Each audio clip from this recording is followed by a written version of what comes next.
A decorated Army lieutenant colonel with top secret clearance is pulled over. The cop sees her skin, not her rank. Hands up. Soldier girl, he barks, then fires. But he didn't just shoot an officer, he ignited a firestorm with the Pentagon. Justice will be swift. And the price? Unexpectedly ultimate. The late afternoon sun cast long shadows across the manicured lawns of the quiet, affluent suburb of Northwood Creek as Lieutenant Colonel Dana Prescott, U.S. Army, navigated her rental sedan through its winding streets. Her crisp, dark blue service dress uniform, adorned with the silver oak leaves of her rank and a formidable array of service ribbons, felt incongruous amidst the civilian tranquility. She was en route to a discreet off-base briefing, a necessary but tedious part of her current assignment for the Department of Defense, an assignment that carried a clearance level 33 designation. A level so sensitive, its very existence was a closely guarded secret. It signified a trust and responsibility few ever attained, a world away from the mundane reality of this tree-lined avenue. Dana, a woman whose calm demeanor and sharply intelligent eyes reflected years of disciplined service and complex decision-making, felt a familiar prickle of unease.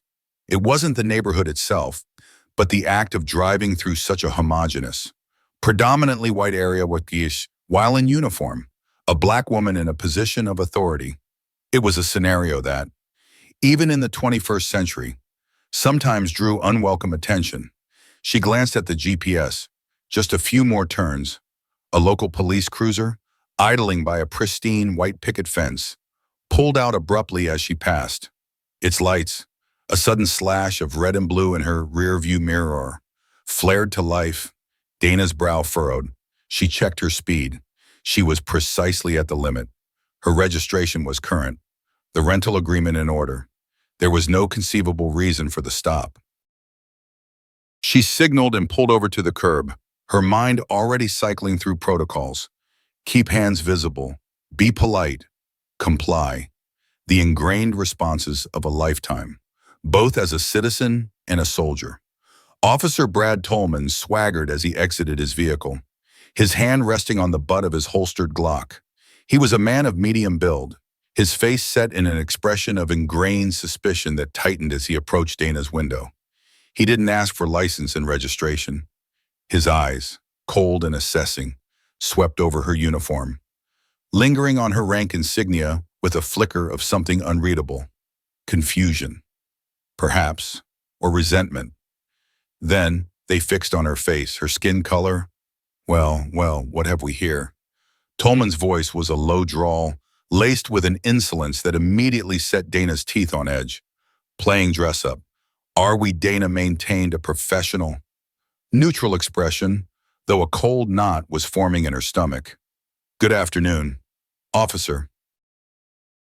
Lieutenant Colonel Dana Prescott, U.S. Army. Is there a problem? She kept her hands on the steering wheel. Fingers spread. Tolman's lips twisted into a smirk. Lieutenant Colonel, that's a good one. Army, huh? What are you doing in this neighborhood? Colonel. The emphasis on her rank was sarcastic, dismissive. He leaned closer, his gaze dropping to the DOD identification clipped to her uniform. Clearance level 3rd. What in the hell is that supposed to be? He scoffed, misreading the highly classified designator as some sort of costume embellishment. I'm on official business. Officer, Dana stated calmly, her voice even. My credentials are in order. May I ask the reason for this stop? Tolman ignored her question.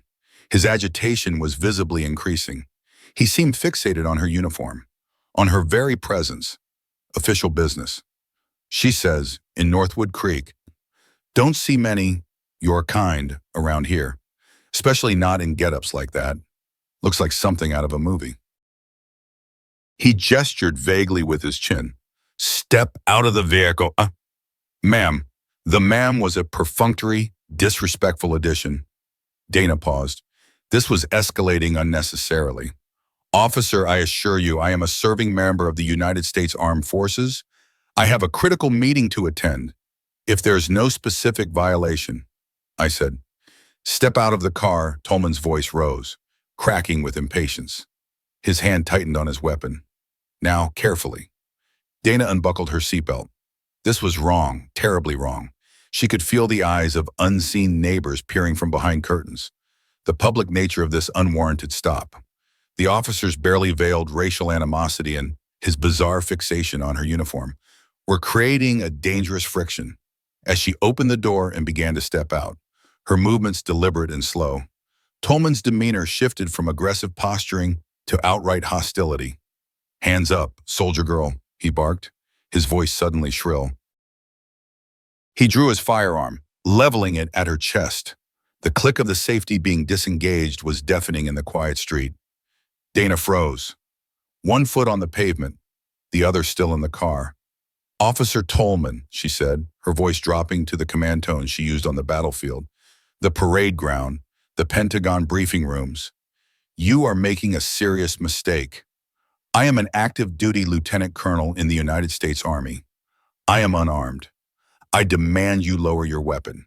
Her assertion of rank and authority, the steely confidence in her voice, seemed to enrage him further. Perhaps it was the calm authority from a black woman in a position he couldn't comprehend, or the challenge to his perceived dominance on his turf. His face contorted, a mixture of fear, anger, and something darker. "Don't you tell me what to do. You think that tin on your shoulder means something here on my street?" He saw her eyes flicker for a microsecond to the side, perhaps assessing escape routes or witnesses. A soldier's instinct. Tolman, misinterpreting it as a hostile move. Tensed. "Don't even think about it." "I am complying, officer," Dana said, her hands slowly rising, palms open. There is no threat here. The humiliation of it was a burning coal in her chest.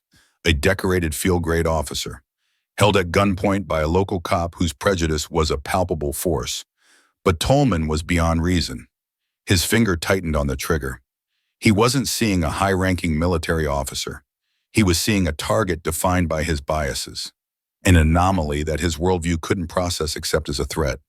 The unfamiliar uniform and her skin color, coupled with her refusal to be cowed, had created a lethal cocktail in his agitated mind. I said, "Hands up, don't move," he screamed, his voice cracking. And then, without any further provocation, without any movement from Dana that could remotely be construed as threatening, he fired. The first shot slammed into Dana's left shoulder, the impact spinning her half around, a searing agony ripping through her bone. She gasped, her eyes wide with shock and pain, stumbling against the car door. Before she could fall, before any coherent thought could form beyond the explosion of pain, he fired again.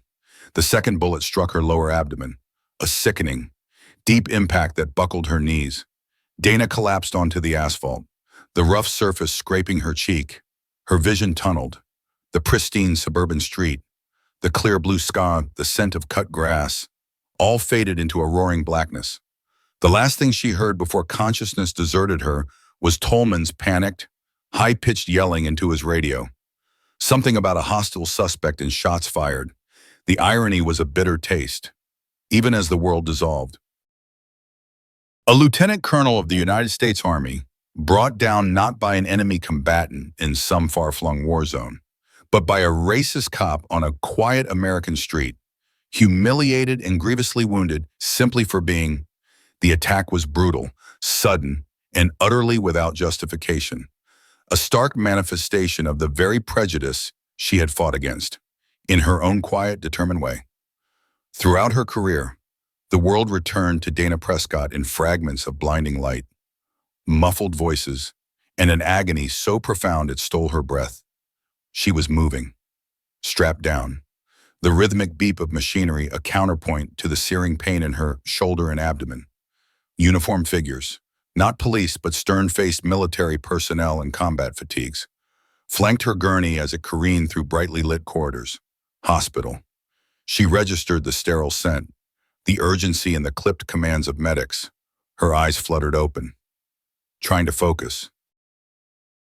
A face swam into view, a grim-looking Army doctor, his name tag reading COL Peterson. "Lieutenant Colonel Prescott, can you hear me?" "You're at Walter Reed. You've been shot."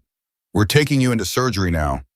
His voice was professional, devoid of emotion, yet underscored by a palpable tension. Shot. The memory slammed back with the force of a physical blow. Officer Tolman's contorted face, the bark of his gun, the sudden, brutal impacts. Humiliation. Then searing pain. The quiet suburban street turned into a battlefield. As the surgical suite doors burst open and the pre-op preparations began with swift, practiced efficiency, a different kind of cold settled over Dana. This wasn't the fog of anesthesia, it was the chill of a memory. Long suppressed, surfacing with unwelcome clarity. It wasn't that Dana had always been silent in the face of injustice. Rather, her path to lieutenant colonel, especially as a black woman in the often tradition-bound, male-dominated echelons of the Army, had been paved with carefully chosen battles and a resilience forged in fires that few witnessed.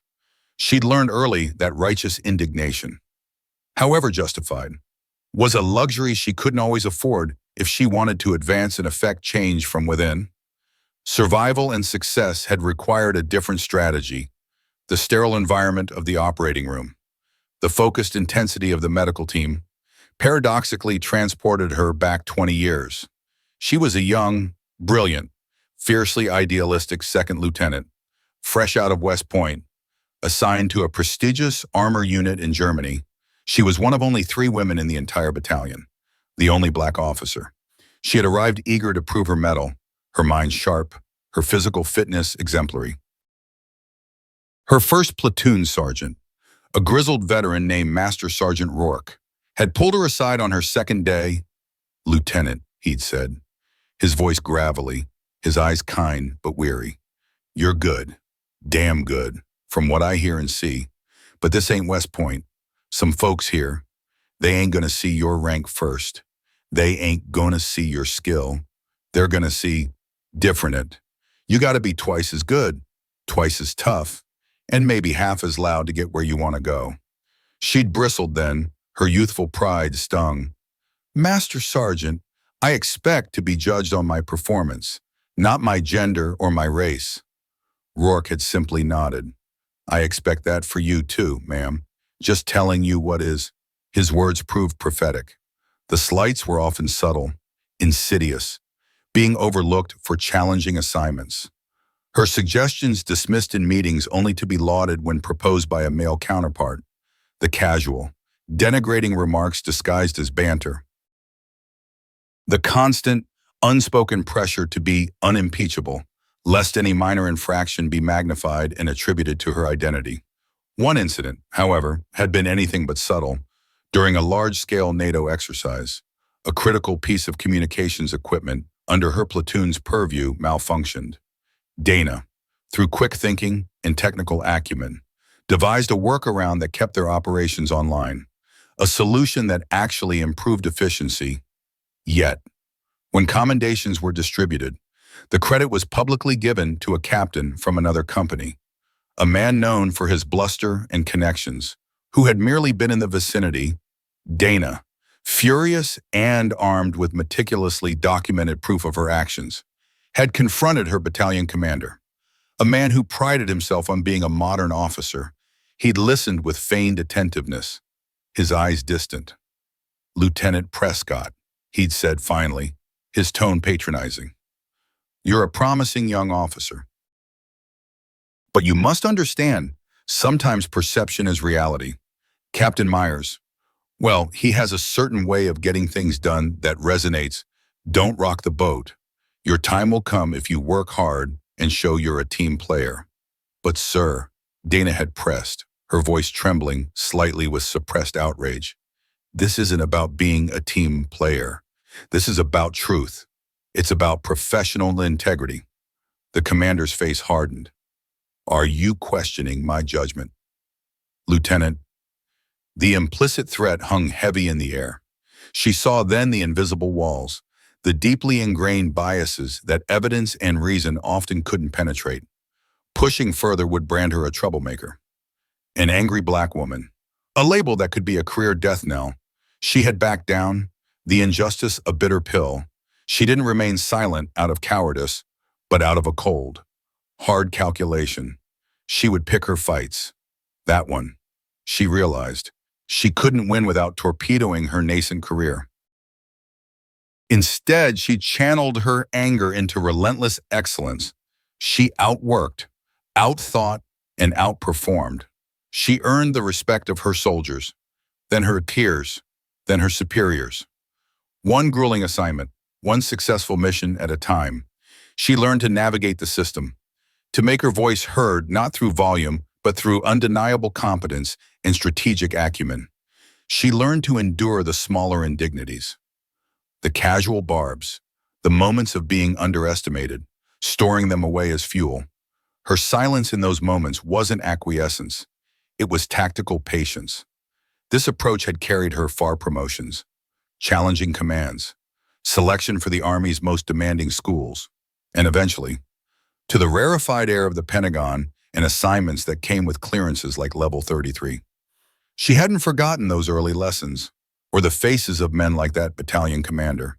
She had simply learned to fight smarter, to wait for the terrain that gave her the advantage. But Officer Tolman, this was different. This wasn't a subtle slight or a stolen credit. This was a raw, public, physical assault, a brutal expression of racist hatred that had nearly killed her. This wasn't a battle she could choose to defer or fight with quiet competence alone.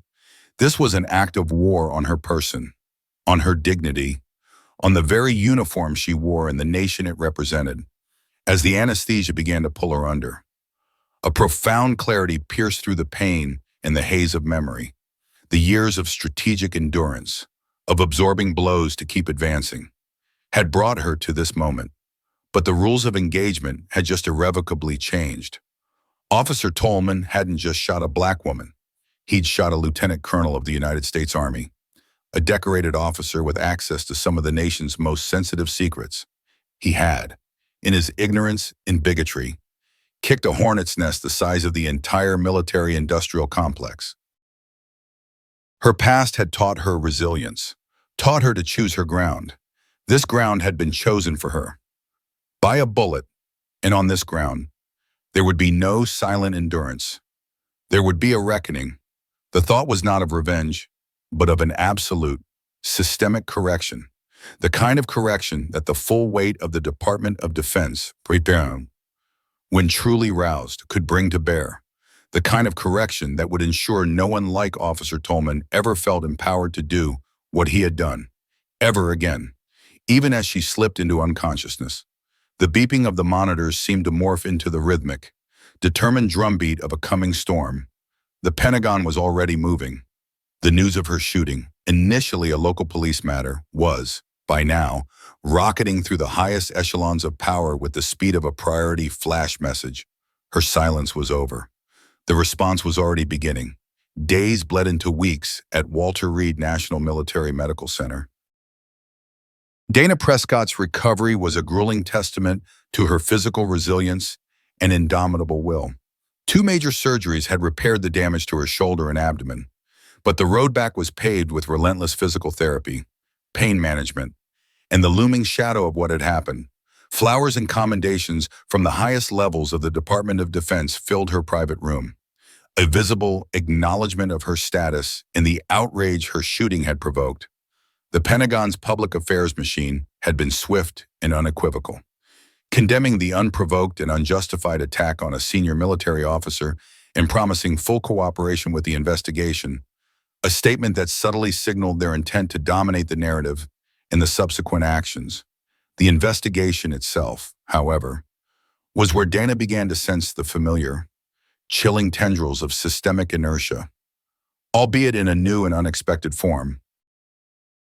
While the military side was clearly apoplectic, the civilian judicial process, even with intense federal oversight, seemed to creak under the weight of its own entrenched procedures and, perhaps, its inherent biases.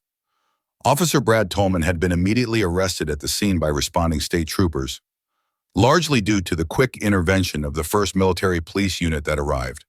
Summoned by an emergency protocol Dana herself had helped design for personnel with her level of clearance operating domestically. The MPs, seeing a lieutenant colonel bleeding out on the street, had acted with decisive authority. securing the scene and, to Tolman's shock, treating him like the primary threat. His body camera replay footage, which captured the entire event with damning clarity, his racist taunts, Dana's calm compliance, his unprovoked shots, was immediately secured by federal agents who materialized with astonishing speed. The evidence against Tolman was, by all accounts, irrefutable. Yet, the initial charges filed by the local district attorney's office were, to Dana's battle-hardened senses, alarmingly muted, aggravated assault with a deadly weapon, reckless endangerment, misconduct in office, serious charges. Yes, but they lacked the specific venom that the clear racial motivation and the targeting of a federal officer on duty should have invoked. There was no mention of hate crime enhancements, no federal charges for violating her civil rights under color of law, at least not initially. Dana, propped up in her hospital bed, attended virtual meetings with a team of JAG lawyers assigned by the Pentagon. Brigadier General Marcus Thorne, a sharp, no-nonsense attorney who was the Deputy Judge Advocate General, acted as her primary liaison. "Lieutenant Colonel, the evidence is overwhelming," General Thorne assured her, his face grim on the video screen. "Tolman's career is over. He will go to prison for a very long time. With respect, General," Dana said, her voice still weak but firm. "Why aren't the initial charges reflecting a hate crime? Why no immediate federal charges for the attack on a federal officer engaged in official duties?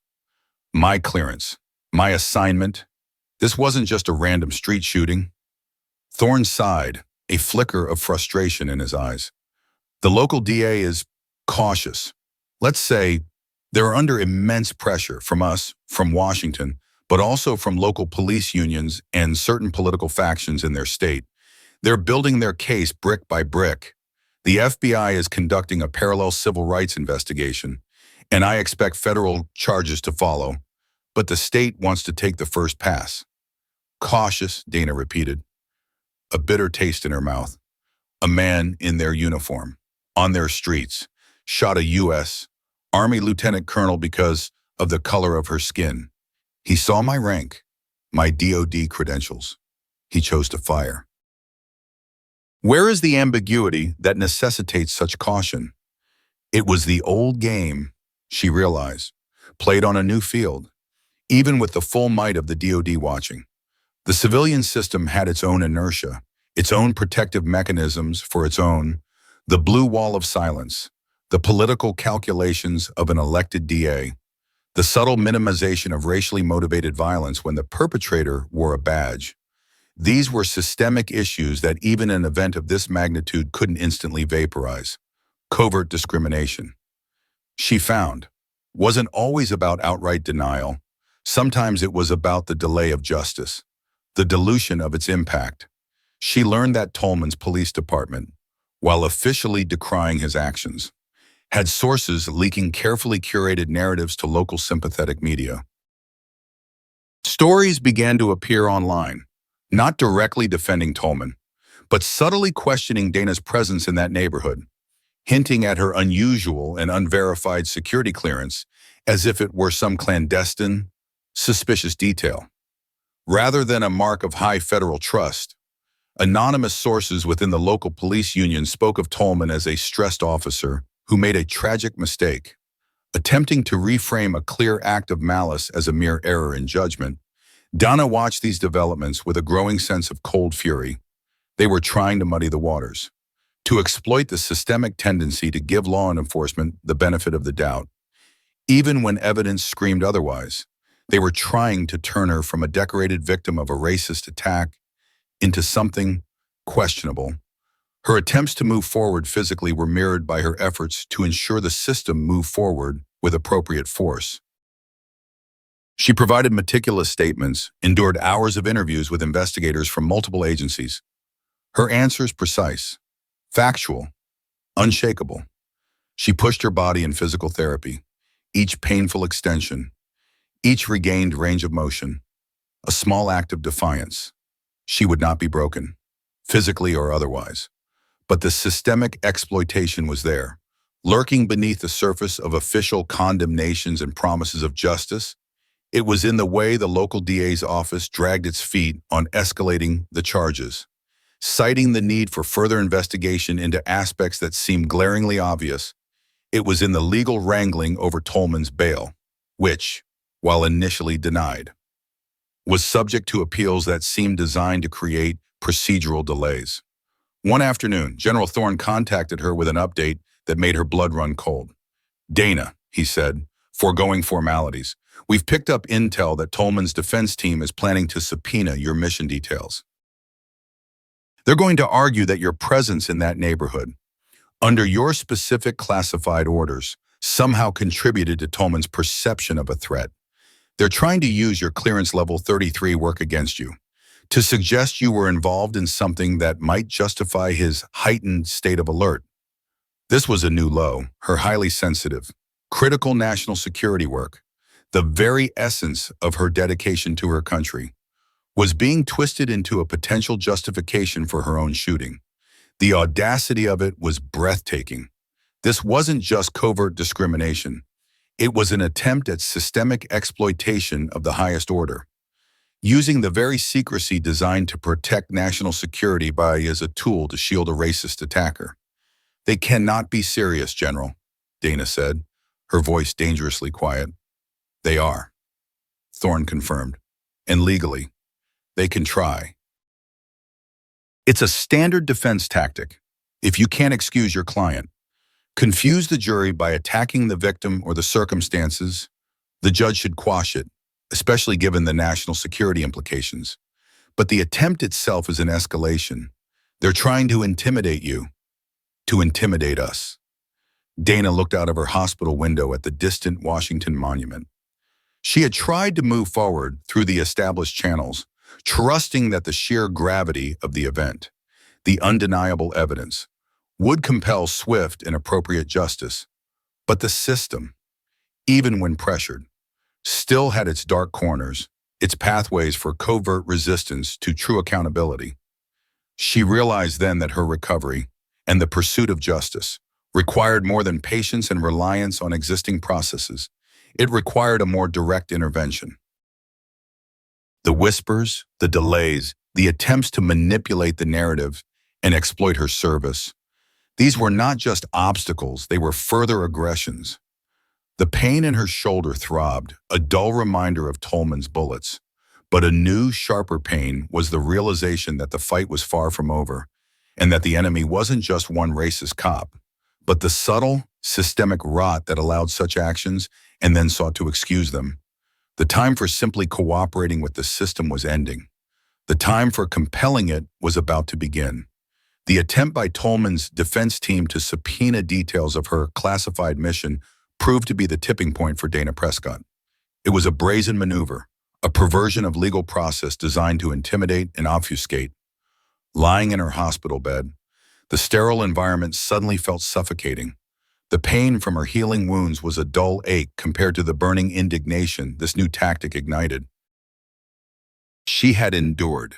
She had cooperated. She had trusted in a system that now seemed intent on allowing itself to be manipulated by the very prejudice that had nearly killed her.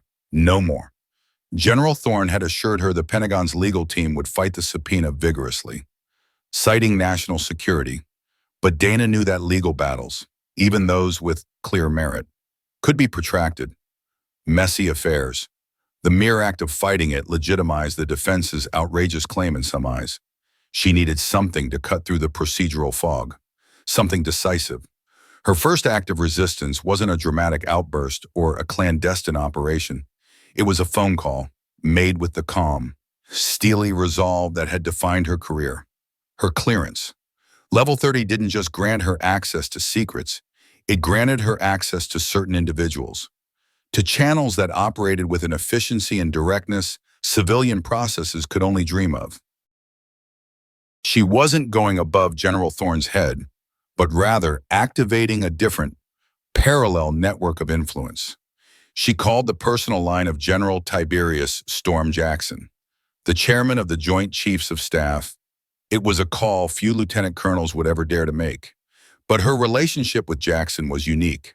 forged during a particularly perilous operation in a denied area years ago, where her intelligence analysis and calm under fire had saved his mission, and arguably his life. He owed her, and they both knew it. More importantly, he trusted her judgment implicitly. Dana, his voice, a deep baritone that commanded attention in any room, came through the secure line with a note of concern. I've been briefed daily on your recovery, and on this circus with the local DA and Tolman's lawyers. Unacceptable. General Jackson, thank you for taking my call, Dana said, her voice steady. I understand the complexities. But their latest move, subpoenaing my mission files, is an attack not just on me, but on the integrity of our operations. They are attempting to weaponize national security for a thug's defense. I concur, Jackson stated flatly, and it will not stand. What do you need, Dana? I need this to stop, sir. Dana said, not just the subpoena, but the entire charade of treating this as anything other than what it is, a racially motivated attempted murder of a senior military officer on active duty by a uniformed representative of a civilian authority. The evidence is absolute. The delays, the political maneuvering, the victim blaming, it's undermining faith in both our systems. I believe it's time for a more robust demonstration of the department's position. There was a pause. Dana could almost hear the gears turning in Jackson's formidable mind. Robust, he repeated, a hint of grim satisfaction in his tone. I understand. The civilian legal process has its pace, its nuances. But some messages need to be delivered with unmistakable clarity. Consider it handled. Lieutenant Colonel, focus on your recovery. When you are ready, we will ensure the stage is set for the truth to be heard, without interference. What handling it entailed. Dana didn't ask. She didn't need to. She knew Jackson. He was a man of decisive action, a leader who understood that sometimes.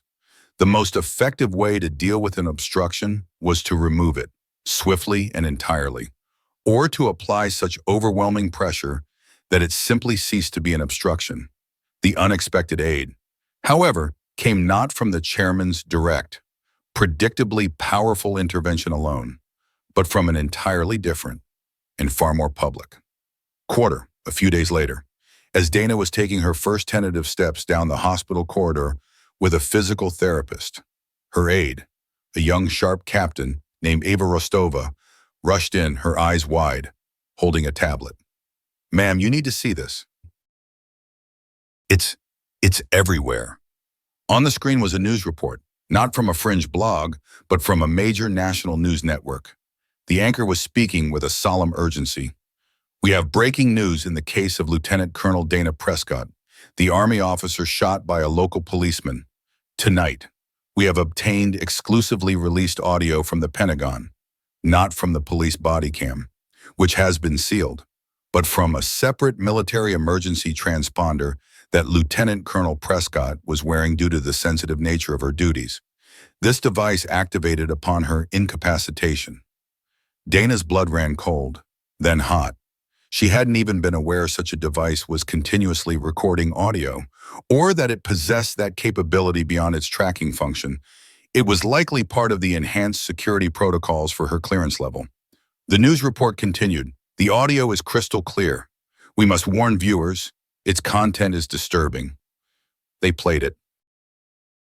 The entire unedited exchange between her and Officer Tolman, her calm, professional identification, his escalating aggression, his racist taunts, don't see many your kind around here, and the utterly contemptuous, hands up, soldier girl.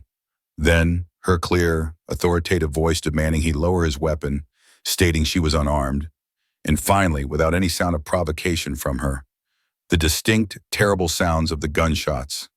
The raw audio, devoid of video, was somehow even more damning. It painted a clear, undeniable picture of a hate-filled aggressor and a composed, professional victim. There was no visual ambiguity, no chance to misinterpret body language or claim a perceived threat. There was only Tolman's voice, dripping with malice, and Dana's, the voice of reason and authority. Then her gasp of pain. The news anchor returned, their face grim. This audio was released directly by the Office of the Secretary of Defense less than an hour ago. Their statement says, and I quote, "In the interest of absolute transparency and to counter pernicious misinformation surrounding the attack on a valued member of our armed forces, the department has taken the extraordinary step of releasing this audio. The American people deserve to hear the unvarnished truth." End quote. Captain Rostova was staring at Dana. "Ma'am, they didn't just fight the subpoena. They went on the offensive. This changes everything." Dana slowly nodded, a fierce light in her eyes. This was Jackson's robust demonstration. He hadn't just quashed a subpoena. He'd carpet-bombed Tolman's entire defense strategy and the narrative his supporters were trying to build. By releasing the military's own recording, separate from the police evidence, the Pentagon had bypassed the civilian legal wrangling and taken the case directly to the court of public opinion. Armed with irrefutable truth, it was a masterstroke of information warfare waged on home soil. The public outcry was immediate and immense. The audio played on a loop across all networks. Social media exploded. Any attempt to portray Tolman as merely stressed or Dana as somehow culpable evaporated. The sheer, naked racism and unwarranted aggression in Tolman's voice were undeniable. The local DA's office, which had been cautious, suddenly found itself in a firestorm. The police union's attempts at spin became laughably transparent. The unexpected aid of the military transponder's audio, released with strategic precision by the chairman of the Joint Chiefs, was the first decisive blow in dismantling the systemic cover-up. It wasn't an animal, but a piece of technology, an unexpected witness whose testimony was absolute. It shifted the ground irrevocably. Dana felt a surge of strength. The fight wasn't over, but the tide had turned. Her first act of resistance, the call to General Jackson, had unleashed a counteroffensive that was more powerful than she could have imagined. Now they had momentum. The next step would be the public confrontation. But it would be on their terms, backed by undeniable evidence and a public that had now heard, with their own ears, the sound of raw, unadulterated hate and the professionalism of the soldier who had faced it. The path to justice, still fraught, suddenly seemed much clearer. The release of the military audio acted as a detonator. Public fury, already simmering, exploded into a nationwide demand for immediate and severe justice for Officer Brad Tolman. The carefully constructed facade of the local police department and union buckled under the pressure. The cautious district attorney, facing recall petitions and hourly protests outside his office, found his caution replaced by a desperate urgency. Within 48 hours of the audio release, the charges against Tolman were dramatically upgraded: attempted murder of a federal officer, aggravated assault with a deadly weapon with hate crime enhancements, and multiple federal civil rights violations. The state and federal cases were consolidated, fast-tracked under immense public and governmental pressure. Dana Prescott, now discharged from Walter Reed, but still undergoing intensive outpatient therapy, watched these developments with a grim sense of validation. Her physical strength was returning, her limp lessening with each determined step. Her resolve, however, had never wavered. The time for the public confrontation was at hand, but it wouldn't be in a chaotic street or a hostile interview. It would be in the controlled, formal setting of a specially convened preliminary hearing, broadcast live by order of a federal judge overwhelmed by the public interest and the extraordinary nature of the case. The courtroom was packed. Every seat was filled with press, stern-faced military brass, including General Thorne, representatives from civil rights organizations, and a curious, outraged public. The air crackled with anticipation. Officer Brad Tolman, stripped of his uniform, sat at the defense table looking pale and diminished, a stark contrast to the swaggering figure Dana remembered. His lawyer, a high-priced defense attorney known for aggressive tactics, appeared visibly stressed, his usual bluster deflated by the tidal wave of evidence and public condemnation. Dana Prescott entered the courtroom, not in her service dress uniform this time, but in an impeccably tailored dark civilian suit that nonetheless conveyed authority and dignity. She walked with a cane, a visible reminder of her injuries, but her posture was erect, her gaze direct and unwavering. A hush fell over the room as she took her place at the prosecution's table, not as a witness initially, but as an observer, a symbol of the justice being sought. The prosecution team, a formidable combination of federal prosecutors and the Pentagon's top JAG officers, was led by a renowned U.S. attorney brought in specifically for this case. The preliminary hearing was meant to establish probable cause, a usually dry procedural affair. This, however, was theater of the highest order, a public reckoning. The prosecution began by playing the military audio recording, Tolman's hateful words echoing through the silent courtroom, causing visible winces and gasps from the gallery.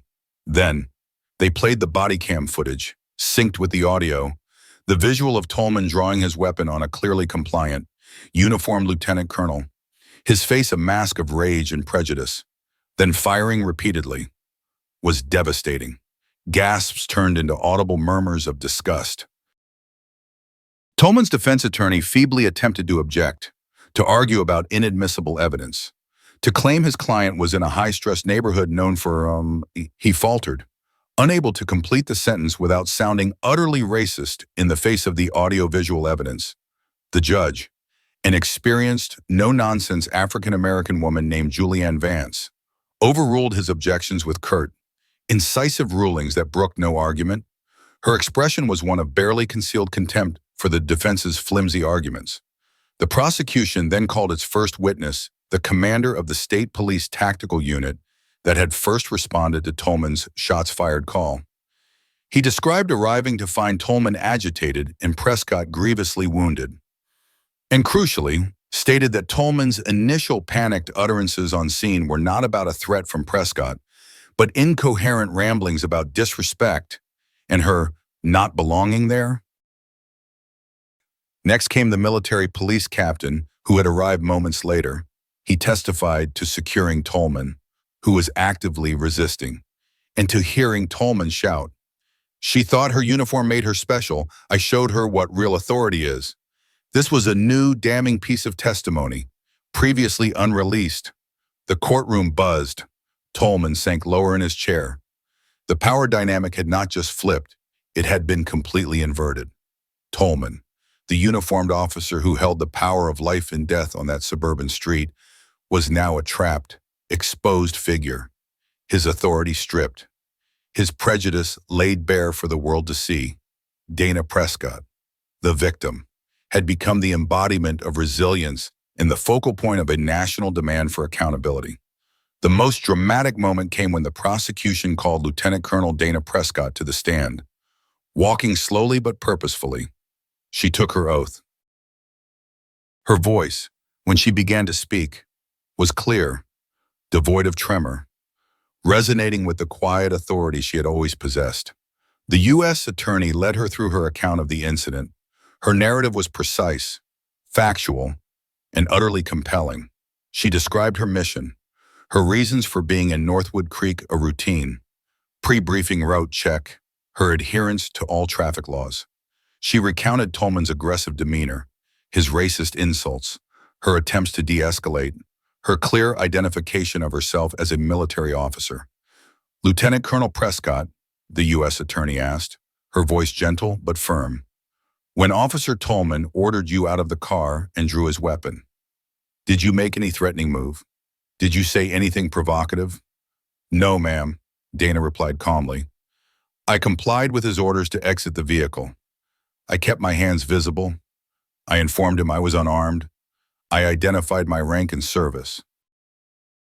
I repeatedly attempted to de-escalate the situation verbally." "And what was his response to your attempts to de-escalate?"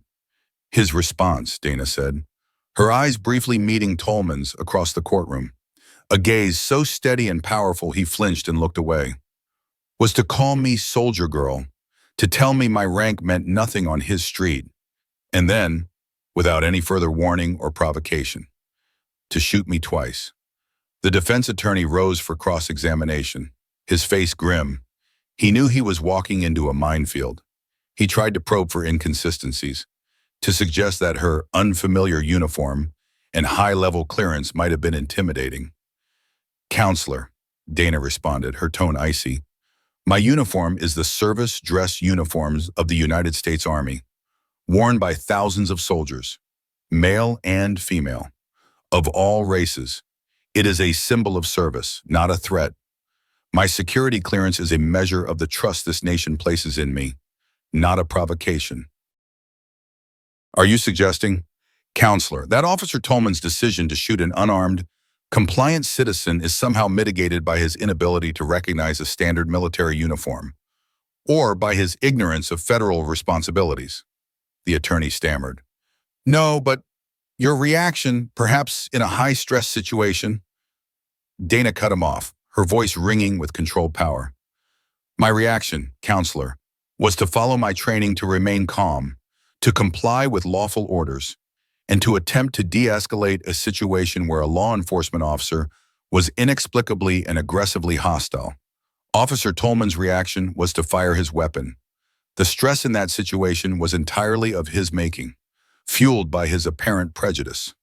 The cross-examination crumbled.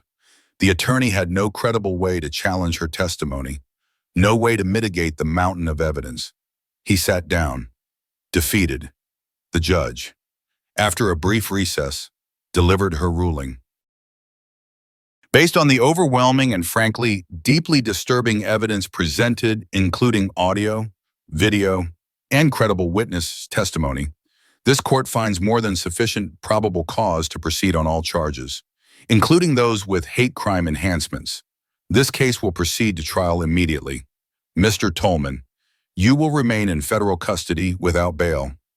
A wave of applause, quickly gavelled to silence by the judge, swept the courtroom.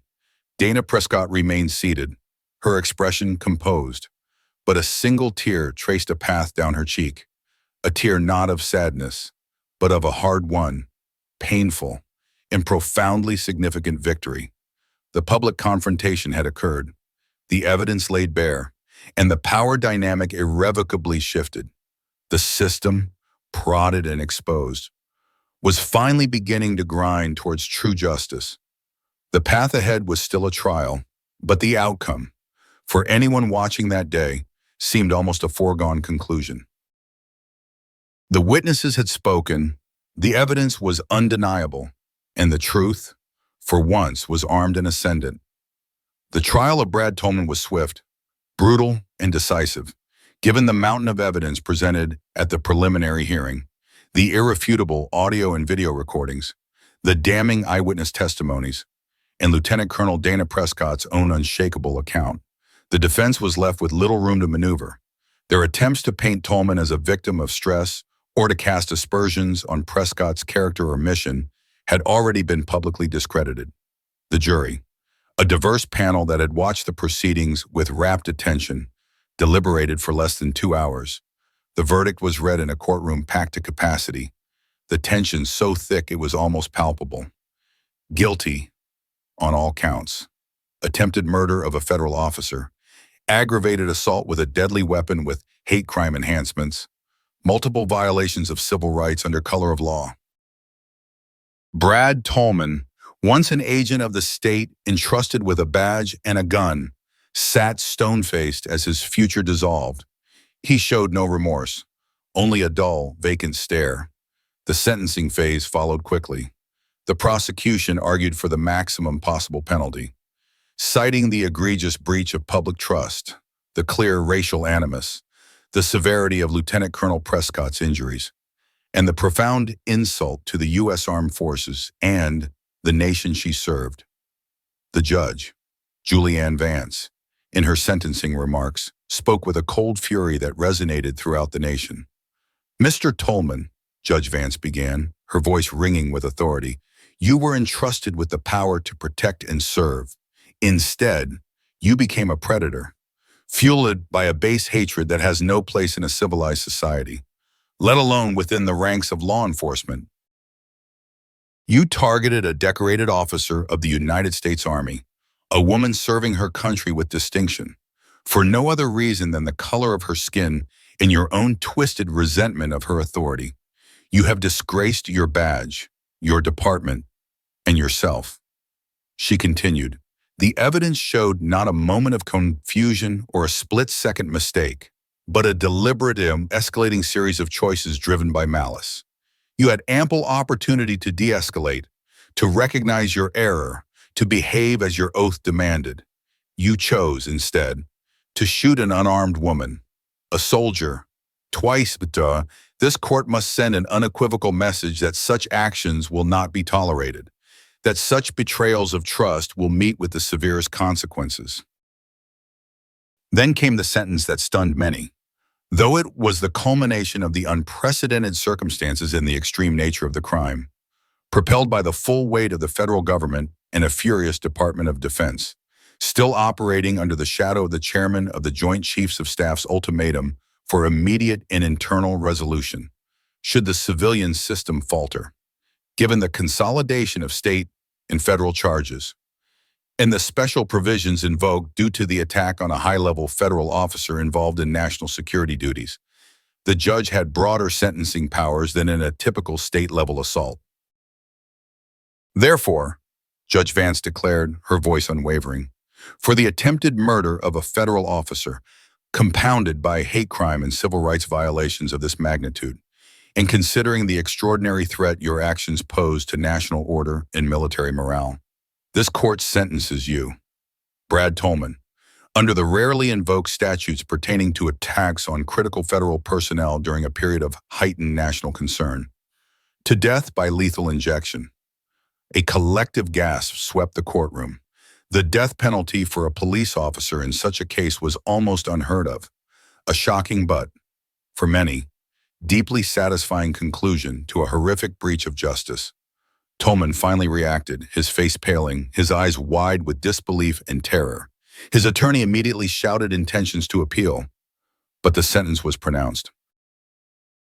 It was a clear signal and attack on this scale, against such an individual, with such clear malice, had crossed a line that invited the most extreme sanction the law could offer under these unique, politically charged circumstances.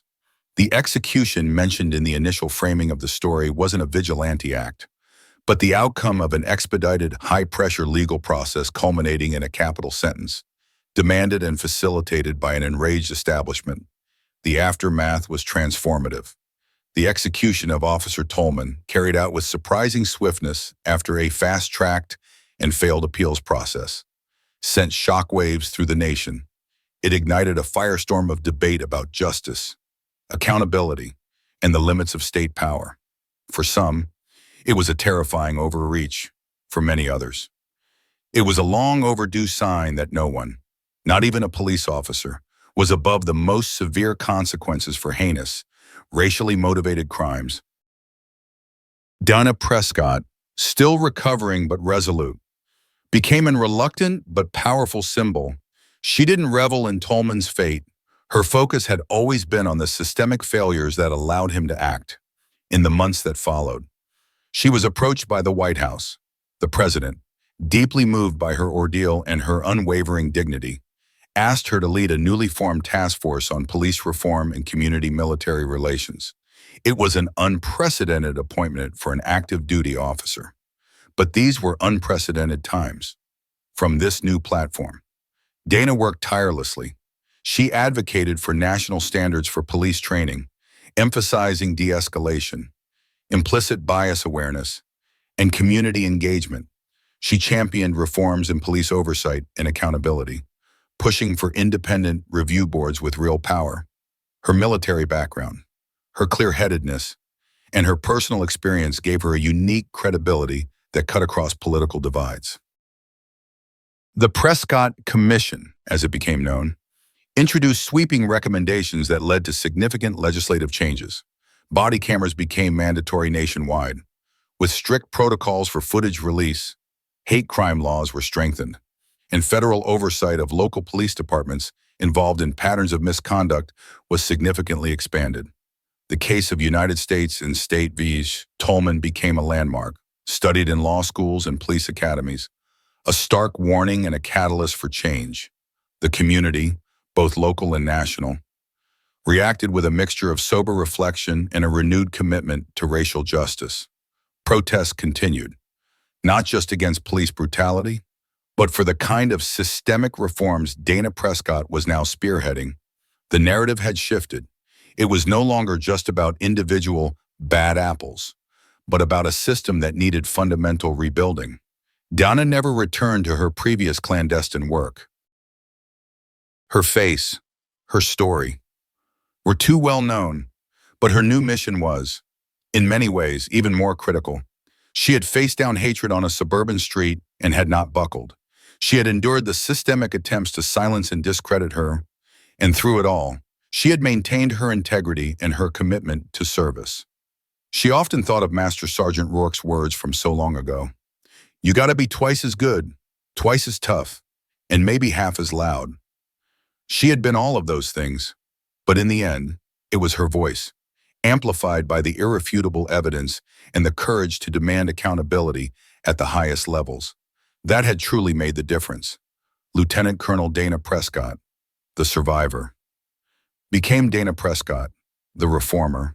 Her scars, both visible and invisible, were a testament to the battle she had endured, but her work became a testament to the hope that such battles might, one day, no longer need to be fought.